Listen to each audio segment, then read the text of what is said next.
Bonjour à tous, très heureux de vous retrouver pour votre rendez-vous avec les experts comptables de la région Auvergne-Rhône-Alpes. Mon invité aujourd'hui est le vice-président du conseil régional de l'Ordre des experts comptables, Philippe Masson. Bonjour. Bonjour Olivier.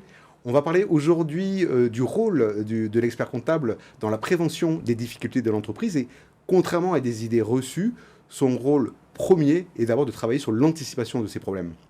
Tout à fait, l'expert comptable n'est pas simplement celui qui fait des bilans, des déclarations fiscales, qui est tourné vers le passé et qui regarde dans le rétroviseur, il regarde aussi avec ses clients vers l'avenir.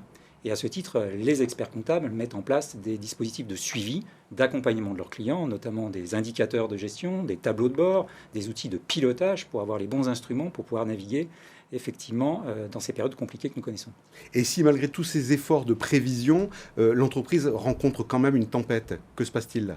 Eh bien, effectivement, on peut mettre parfois tous les instruments de bord en place. Il n'empêche que le gros temps peut arriver. Et dans ce cas, l'expert comptable doit se mobiliser pour aider ses clients à traverser la tempête.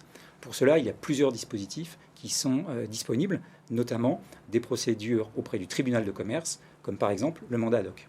C'est des procédures amiables, attention, ce ne sont pas des procédures judiciaires, on est d'accord. Tout à fait, on est dans l'anticipation, on est dans des choses qui sont amiables, qui sont confidentielles et qui permettent de sécuriser le dirigeant en difficulté sur ses problèmes. Et le mandataire, donc, son rôle, c'est de discuter avec les banques et d'essayer d'échelonner un petit peu les dépenses et le paiement, par exemple, des prestataires. Tout à fait. Son rôle, c'est de discuter dans le cadre d'une ordonnance rendue par le président du tribunal de commerce avec les principaux créanciers des entreprises, et notamment effectivement les fournisseurs, les banquiers, de déterminer avec eux des modalités d'appurement des dettes, de délai de règlement, paiement des factures, et donc de faciliter l'entreprise dans le mode de règlement de ces difficultés. D'accord. Et donc le rôle de l'expert comptable, c'est de convaincre, j'imagine un petit peu de manière d'appuyer sur l'aspect psychologique de cette décision à prendre auprès du chef d'entreprise.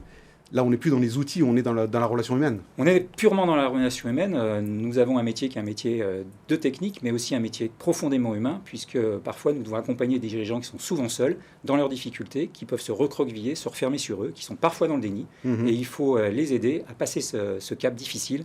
Et dans ce cas-là, faire de l'accompagnement qui est parfois un accompagnement tout à fait psychologique pour les aider à trouver les solutions avec eux. Et j'imagine que certains ne connaissent même pas ces procédures. Effectivement, la difficulté, c'est qu'on a beaucoup de dirigeants, de chefs d'entreprise qui ne connaissent pas tout cet arsenal à leur disposition pour les aider et qui, effectivement, peuvent sombrer faute d'être correctement conseillés et épaulés, notamment par leur entourage. D'où le rôle de l'expert comptable.